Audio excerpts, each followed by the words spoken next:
Assalamu alaikum warahmatullah. Now, inshallah, our keynote speaker will speak, Sister Linda Sarsour.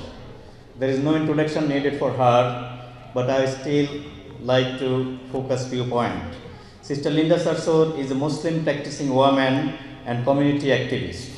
Mother of 3 children, she is a Palestinian Muslim American born and raised in Brooklyn as a New Yorker.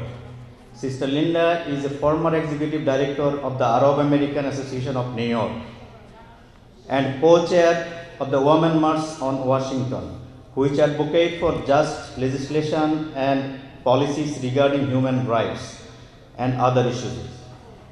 In a largest single-day demonstration in United States history, Sister Linda was recently named American Muslim of the Year by the largest Muslim civil rights organization in the United States. She is honored by the White House in 2011 as a champion of change. Brothers and sisters, this is our beloved Sister Linda Sarsour, who was out day and night during the crisis of Muslim issues, Muslim ban. She fought so much for our rights. Please welcome my beloved sister, Sister Linda Sarsour.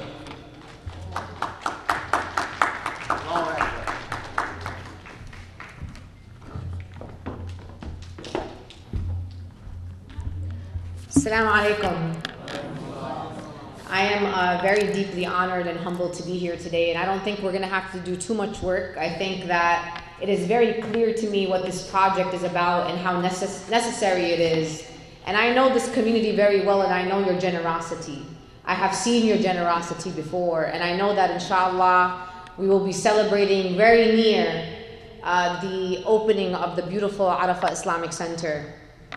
And I want to share with you something, because I think when we are in spaces together, we don't sometimes think about what's to come. But last Tuesday, I was in Washington, D.C., and I was protesting against the Republican tax bill that might pass tomorrow or Tuesday. This is a very bad bill, and it's going to impact all of us in this room. It takes 5 million people off of Medicaid. It impacts seniors. As you know, they have already canceled CHIP, which is the program that had provided 8 million children in our country with health insurance. It gives tax cuts to the rich. We, as the middle class, will not benefit. And something really stuck with me while I was there. I got arrested on Tuesday with a man who was a friend of mine, and his name is Adi Barkin. And Adi Barkin, a year ago, was a very healthy man. 33 years old, he has a beautiful son. And I saw him on Tuesday in Washington, D.C., and he has been diagnosed with something called ALS. And if folks know what ALS is a disease that progresses very quickly. In fact, our brother Usama Khan, who many of you know, is now suffering from ALS. And what happens with ALS is that you can't have any control over your body. You're not able to walk, you're not able to stand and do things for yourself. You lose your speech, your speech becomes impaired. And what I thought about at that moment, sisters and brothers, is that Allah gives and Allah takes. And in a matter of 8 months, Adi went from being a very healthy young man, a very active young man, and now he sits in a wheelchair and is fighting for himself so that he can continue to hold his health care. And the reason why I share that story with you, sisters and brothers, is we don't know if we're going to live to see tomorrow. And we can leave here today and all go, and may Allah keep you all safe. May Allah bring you to your home safely tonight. But only Allah knows where we're going today. Imagine if your last deed on earth, the last thing that you did tonight, was donate and give whatever Allah's blessings to this Islamic Center. Imagine if that was the last thing that you did. Because we are taught that when we are resurrected by Allah, we will be resurrected in the last thing that we were doing. And imagine if the last thing that you did is you just gave $25,000 to build a house of Allah. So, my dear sisters and brothers, as someone who does not have a lot of means, I I have never heard of anybody who became poor after giving a donation to the building of a masjid. And I know from someone who doesn't have a lot of means that every time I have given towards a project like this one, Allah has blessed me 100 times over. May your donation be a protection for your children. May it be a protection for your wealth. May your donation protect you from disease and illness. And I hope that is how you see your investment today in Al-Arafa Center. But more importantly for me, to be here in space and to be amongst many young sisters that I've had the opportunity to speak to. And I was very moved by a young sister that is in this room today. And her mother shared a story with me. She told me that her daughter saw me this past year at ICNA Baltimore. And one of the things that I said at ICNA Baltimore, and I told the young people, is sometimes we have to stand up against injustice, even if it's against our own parents. And I mean that in a respectful way. So this young sister goes to school. She's one of only 2 young Muslim sisters in her school. She's only 11 years old. And when the time changed, she wanted to advocate for herself to be able to pray in school, because now Salat time is during school time. She told her mother that she was going to write a letter to her teachers and to her school for them to give her permission for her to be able to pray.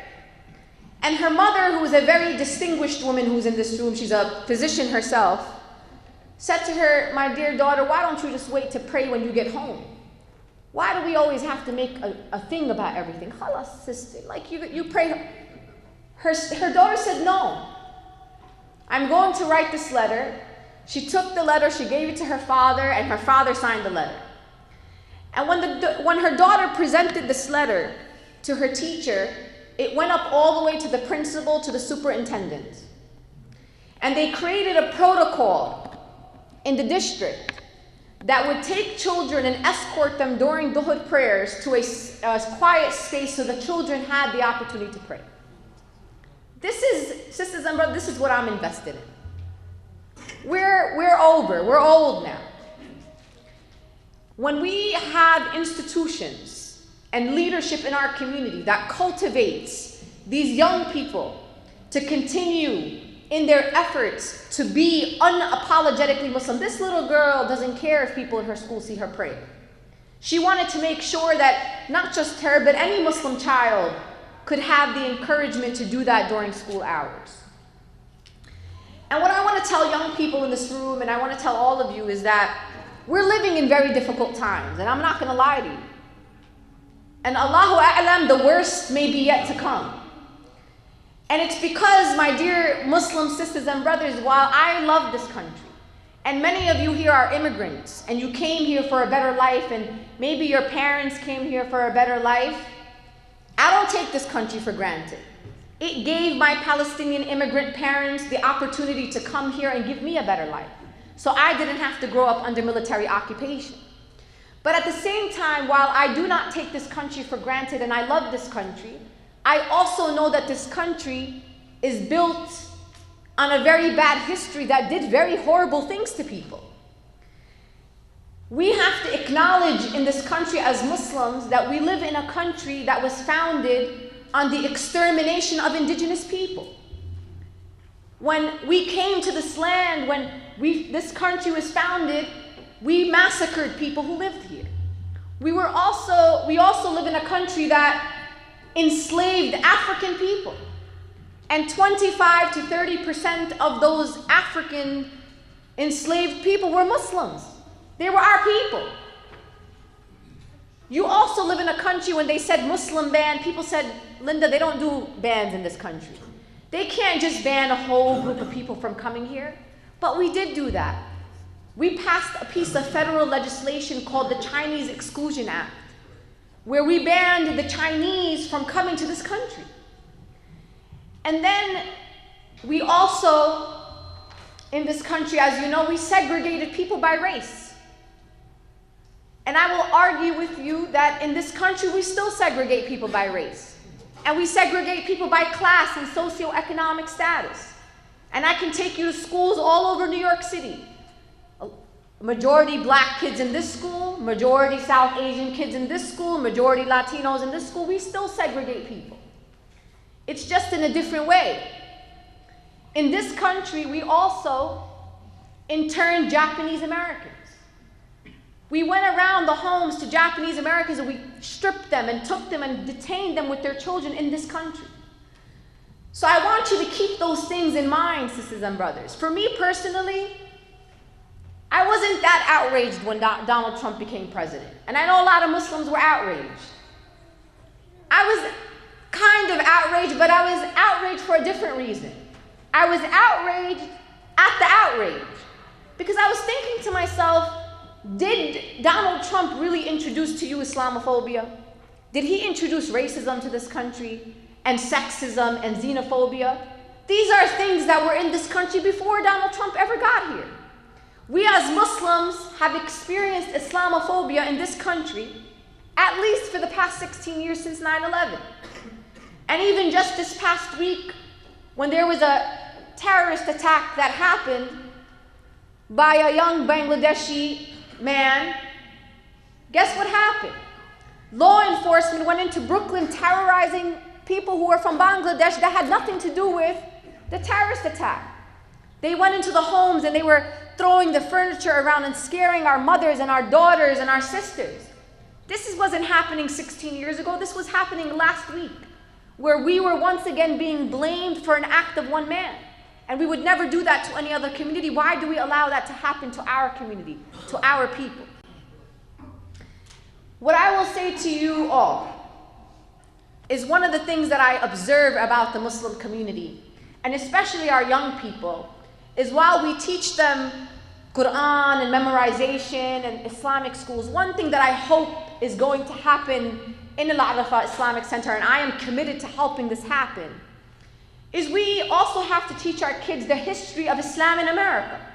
When our children come home because somebody told them, go back to your country, our children are feeling scared. They feel confused. They don't have confidence because we as a community have not taken on our responsibility to teach our children the legacy that they had in this country. When somebody tells my children, go back to your country, my children say to them, as a Muslim, I have been here before you ever got here. Because my children understand that way before this country was called the United States of America, there were galley slaves, Turks and Moors from North Africa who came and built the first English colony. So when they learn about the history of the English in America, did you know that the first English colony, Roanoke Colony, was built by Muslims? Now you know Roanoke Colony as the coast of North Carolina. We built that. And then just some decades later, we went to Africa and we forced Africans. We didn't, sisters and brothers, we didn't bring slaves here. Those people were not slaves in Africa. Those people were fathers and sons. They were workers. They were the Muslims, who were 25 to 30% of enslaved people, were of the most educated of the enslaved people. Some of them were scholars of Islam. Some of them were fluent in the Arabic language. They were some of the most highly educated people. So when you think about enslaved people, don't think about them in the way that they taught you to think about them. Think about them as the best that we as Islam had to offer. And when they came here and were forced to come here, I want you to think about this, sisters and brothers, because this is something that motivates me, and this is why I'm so unapologetic about who I am. I don't care what anybody thinks about me. I'm going to be unapologetically Muslim because I have to be. Sisters and brothers, we talk a lot about Islamophobia and how it impacts us. What we need to tell our children is this. I want you to reflect about an enslaved African Muslim. How did enslaved African Muslims still believe there was God after all that they endured? The torture, their wives were raped, their daughters were raped. That enslaved African Muslims still figured out how to be Muslim under the watches of slave masters.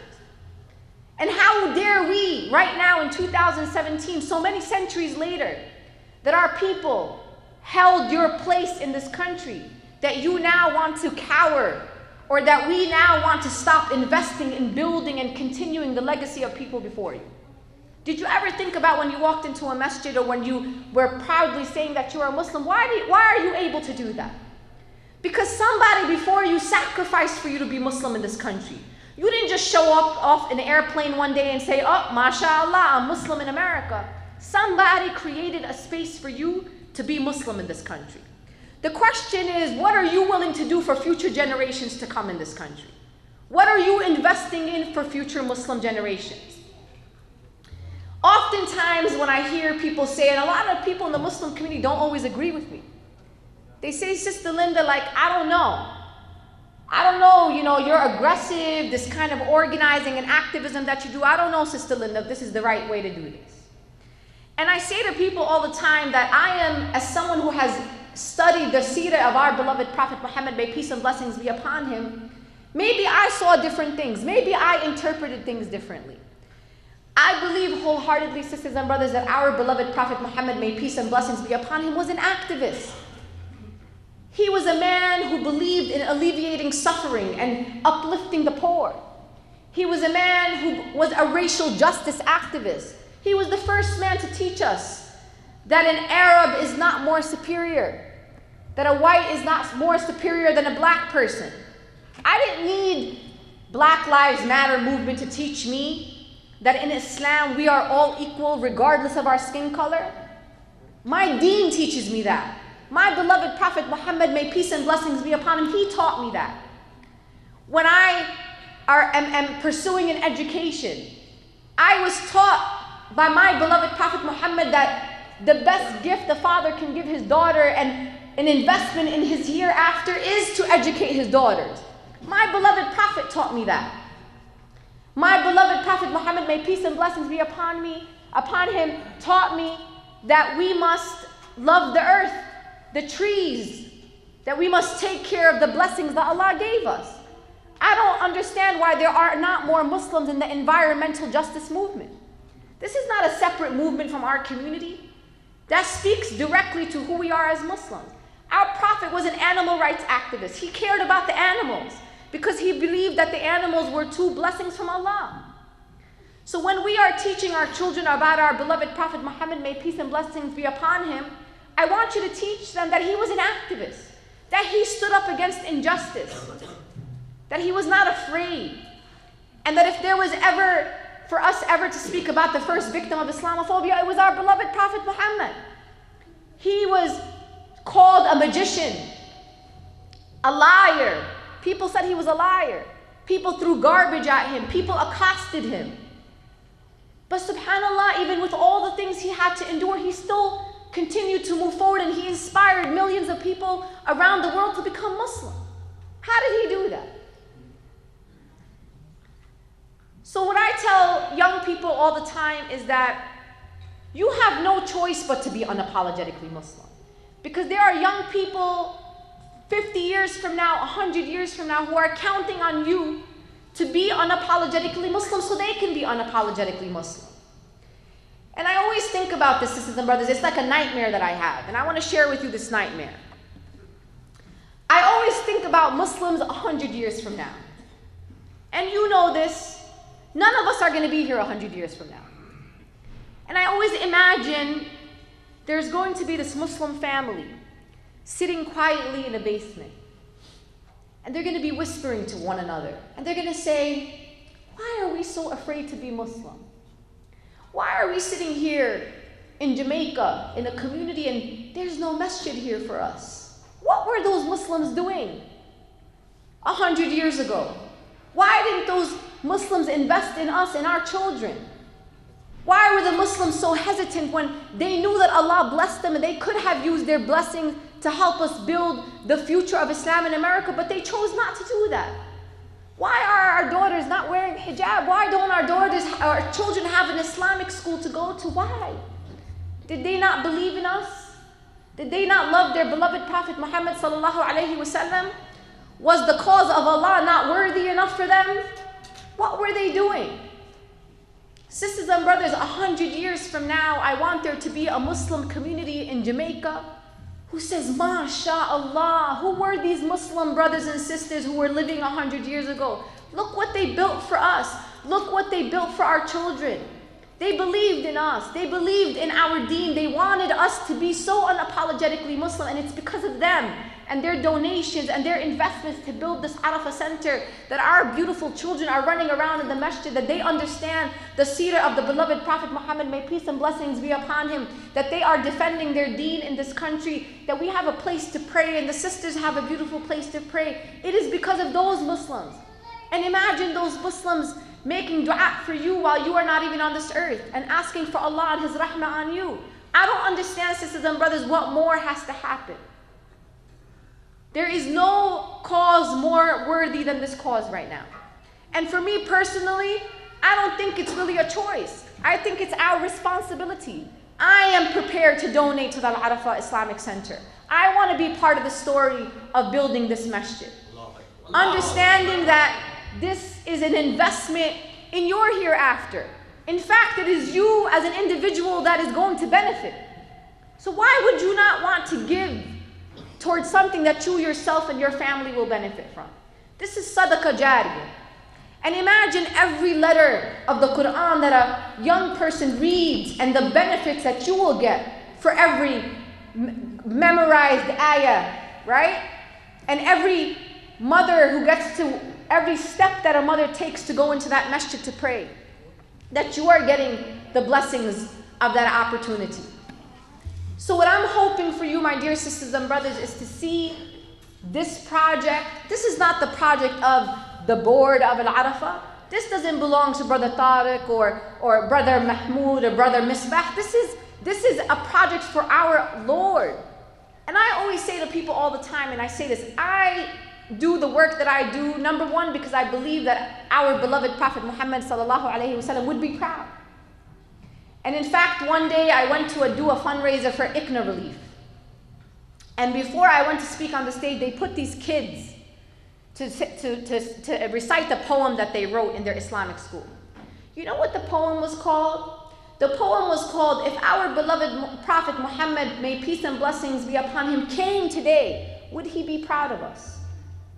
I ask you, my dear sisters and brothers, if our beloved Prophet Muhammad sallallahu alaihi wasallam walked through these doors today, would he be proud of your community? Would he be proud? I want him to be proud of us. And I say to people all the time, I do this work because I love my community. And I believe inherently in our right to be unapologetically Muslim in this country. We're not asking anybody for any favors. We are asking for our God-given right to be Muslim and to open houses of worship, and for our children and daughters to wear hijab without feeling less than anybody else. So that's one reason. But the real reason, the more important reason why I do this work is because I believe, and I hope that you believe, one day you're all going to meet your Lord. And Allah's going to ask you. He's going to say to you, what did you do with the blessings that I gave you? I gave you wealth. I gave you health. I gave you beautiful children. What else did you want me to give you so that you can give me something back? Did you defend Islam? Did you defend your beloved Prophet Muhammad, may peace and blessings be upon him? Did you invest in generations of Muslims to come? The question is, will we have an answer? And I hope, none of us are perfect people, but I try to think about things and think in the future. And maybe my day is tomorrow, maybe it's next week. We don't know, sisters and brothers, when our day is to go. So let us prepare ourselves with those answers now, when we have the chance to do good by Allah. So I want to introduce a brother who's going to come up here. And I'm hoping that this brother's job is not going to be hard at all. And I know some of you brothers in this room, and some of the sisters. And I've been in this community before.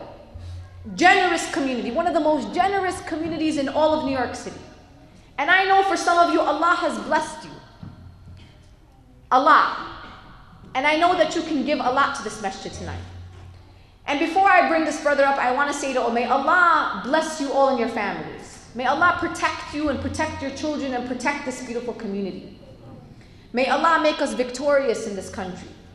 May He allow us to continue our beloved deen stronger, stronger, stronger every day, so that there can be future generations of Muslims who are unapologetic about who you are based on the investments that we make today. May Allah multiply the donations of those who gave today 1,000 times. May Allah accept from all of you. And may Allah open a path for all of us to Jannah, inshallah. I want to introduce this brother, Brother Muhammad Sha'lan, who's a dear brother from New Jersey, who's going to help us do what we came to do here today. We all understand that we came because we wanted this masjid to be a reality. And I ask you, my dear sisters and brothers, whatever you were coming to give, just give a little more. Just a little bit more. Whatever you were proposing to give today, give a little bit more. Give on behalf of your parents, your deceased parents. Give on behalf of your children. Give on behalf of your health if you have good health. If you don't have good health, give because you want Allah to give you shifa. But please, dear sisters and brothers, give whatever you can today. I am grateful to this community. I came from the airport. My suitcase is right there. I just came from Detroit, raising money for a brother who will be the first Muslim governor in America. And I promise you, sisters and brothers, I'm going to do everything I can because I believe in him and I believe in our community. We raised $1.9 million across this country for this brother, because we want to show this country that we as Muslims can be leaders in the public sphere, that we can use our principles and values as Muslims to lead as governors, as state legislators, as city council members, as members of Congress, that we can do that as Muslims, that we have that capability to do that. So I came from Detroit straight here, and I'm from Brooklyn, because I believe in this project, and I believe in this community. So let us make sure that this project, because you never want a Muslim family 100 years from now to ask about you and say, where were you and why did you not build us something that we can have, that we can hold, that our children can be proud of. So please welcome Brother Muhammad Sha'lan. Is he here? MashaAllah. Assalamu alaikum.